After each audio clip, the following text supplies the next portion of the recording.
everyone. Today we're going to be talking about the newly revised Safeguards Rule from the FTC, but in order to understand it well, first we need a little history lesson.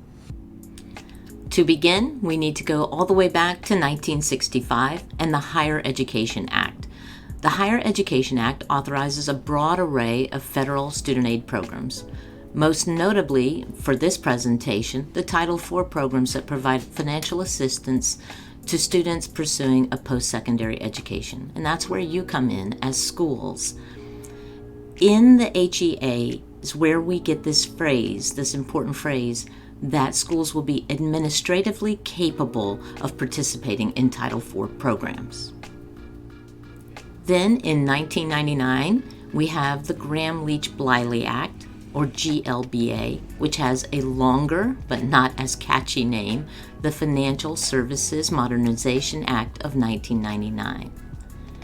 A few years later, the Standards for Safeguarding Customer Information, commonly called the Safeguards Rule, came about under GLBA. And when this Safeguards Rule went into effect, it was establishing standards relating to administrative, technical, and physical safeguards for quote-unquote financial institutions subject to the Federal Trade Commission's jurisdiction. These standards were, quote, intended to ensure the security and confidentiality of customer records and information, protect against any anticipated threats or hazards to the security or integrity of such records, and protect against unauthorized access to or use of such records or information that could result in substantial harm or inconvenience to any customer, unquote. That was 2003. Now we move to 2021 when we begin to see revisions to that original rule. The final rule for the revised safeguards was published in December 2021. When it was published, the original enforcement date was to be in December of 2022, a year later. But as that date approached, the Commission extended the deadline based on reports, including from the Small Business Administration, that there was a shortage of qualified personnel to implement information security programs and that supply chain issues could lead to delays in obtaining the necessary equipment for upgrading security systems. And certainly COVID had a big part to play in these problems. The FTC acknowledged these issues could make it difficult for financial institutions, especially small ones, to come into compliance by the deadline. And so they extended the deadline to June 9th, 2023. As we record this today, in the beginning of 2024, we are past the enforcement date and are overdue.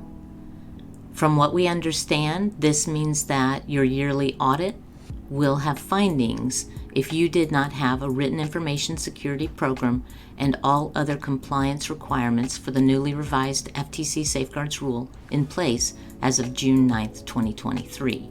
So time is of the essence. For years, schools have been signing the Program Participation Agreement and the Student Aid Internet Gateway Agreement. Dear Colleague letters have been coming out from the Department of Education as well, and there's also a Title IV audit guide explaining that the revised Safeguards Rule will now be part of a school's yearly audit. All of these communications express that the safeguards need to be in place. When you sign these agreements, you're declaring that you will safeguard customer information and be administratively capable of doing so.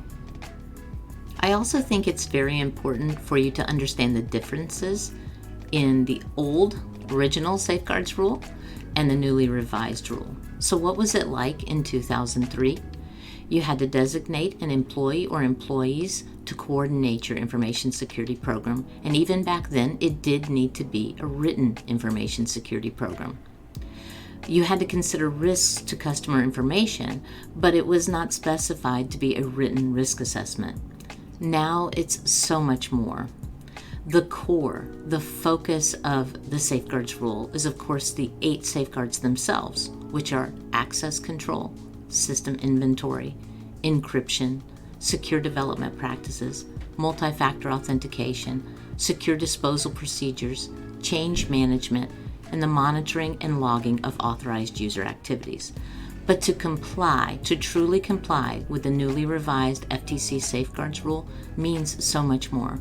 There are now multiple written documents, including a written risk assessment, the written information security program, a written incident response plan, and end of year or end of compliance reporting that you must have, along with naming responsible parties, namely the qualified individual who oversees the entire ISP, the Information Security Program, and a senior member of personnel to whom the qualified individual reports. It's a lot. These are major changes, and we are here to help you if you need us.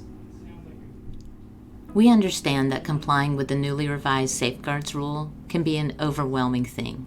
It's a daunting task. So if you have any questions or you want to know more about something, reach out to us or comment below. And make sure to check out our next videos where we'll go over the 8 safeguards and what they mean. Stay vigilant, and thank you for watching.